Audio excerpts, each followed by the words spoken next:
In this video, you will learn how to get a car dealer license in Illinois, choose the type of dealer license you will need, decide whether you're applying for a new, used or wholesale dealer license based on your business model, establish a business location, secure a permanent business site that meets Illinois Secretary of State requirements, include an office display and posted business hours.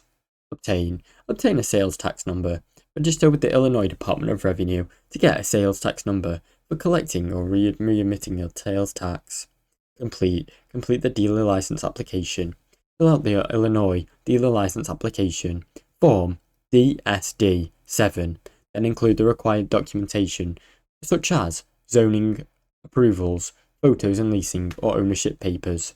Provide a bond or insurance. Submit a $50,000 security bond and proof of liability insurance, both of which are mandatory to protect consumers and the state.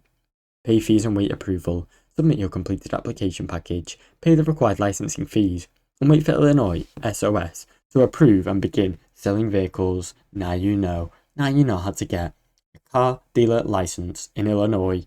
Thanks for watching. Don't forget to like and subscribe.